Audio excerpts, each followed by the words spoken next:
Olá, a gente vai mergulhar hoje numa questão que é, olha, fascinante. Como é que aquele conjunto de textos que a gente conhece como Bíblia, como é que ele foi formado e chegou até nós, atravessando tantos séculos?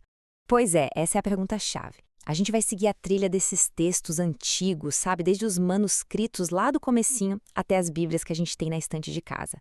É uma viagem para entender como tudo foi compilado, traduzido e passado de geração em geração. E para começar, olha que interessante. Não existe a Bíblia como um livro único e igual para todo mundo. Na verdade, a gente está falando de pelo menos 5 grandes versões principais: a judaica, a samaritana, a católica, a ortodoxa e a protestante. A Bíblia Católica, por exemplo, tem livros que a protestante não tem.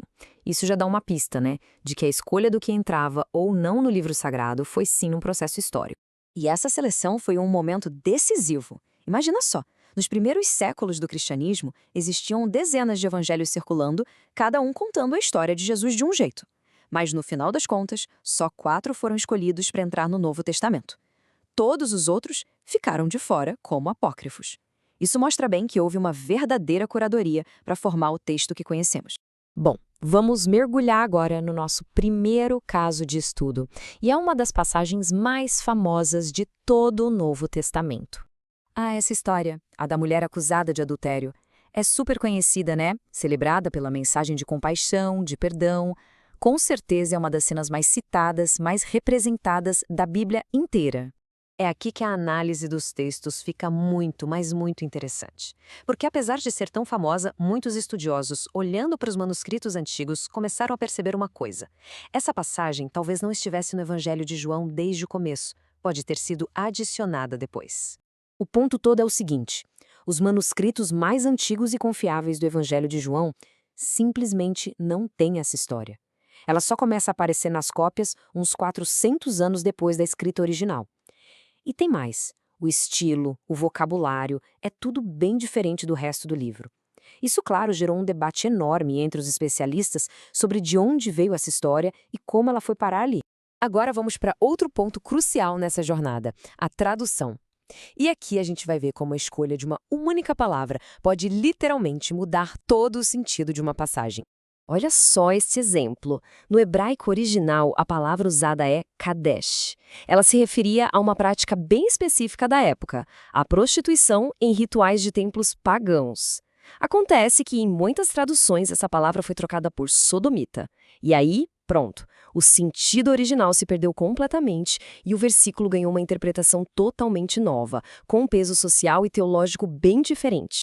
E um debate parecido entre os especialistas acontece também lá em 1 Coríntios, agora sobre o papel das mulheres na igreja primitiva.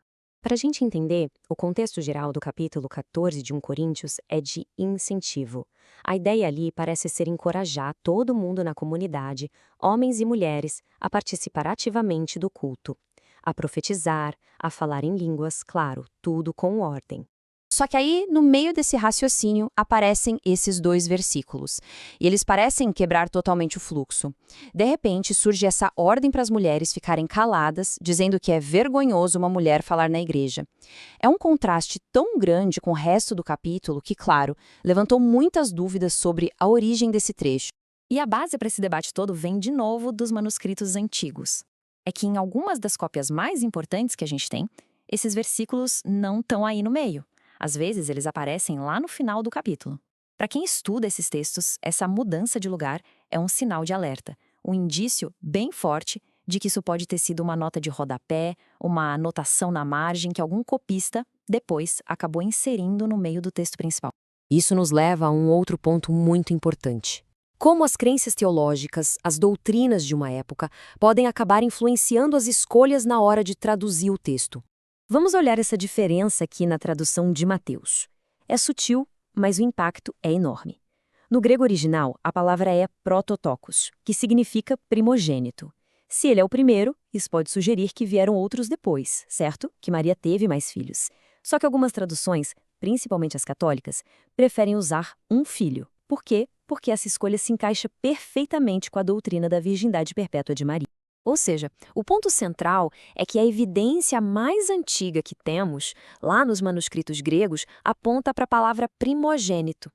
Essa pequena mudança na tradução é um exemplo perfeito de como as traduções teológicas podem adaptar o texto para manter suas doutrinas consistentes.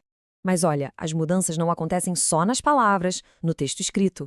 Elas também acontecem na nossa imaginação, na forma como a gente visualiza as figuras da Bíblia, principalmente as mais importantes.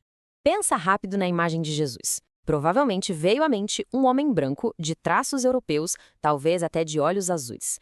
Essa imagem é tão, mas tão comum no Ocidente que a gente nem para pensar nela. Mas, historicamente falando, essa imagem é uma criação artística que ganhou muita força lá na Renascença Europeia.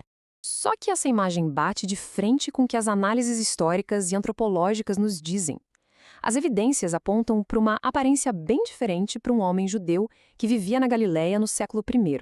Os especialistas usam de tudo: arqueologia, antropologia, análises forenses de crânios daquela época e região, e a conclusão é bem consistente. Jesus muito provavelmente tinha uma aparência típica de um homem do Oriente Médio: pele morena, cabelo escuro, olhos escuros. Ou seja, a imagem popular que a gente conhece é um produto da cultura, não um retrato fiel da história. Então, no fim de tudo isso, fica uma pergunta para a gente pensar. Saber que a Bíblia tem essa história tão longa e complexa de compilação, de cópias, de traduções, como isso muda a nossa leitura hoje? Talvez conhecer essa jornada tão humana por trás das palavras nos ajude a ter uma leitura ainda mais profunda, mais rica e com muito mais contexto. É algo para se pensar, não é?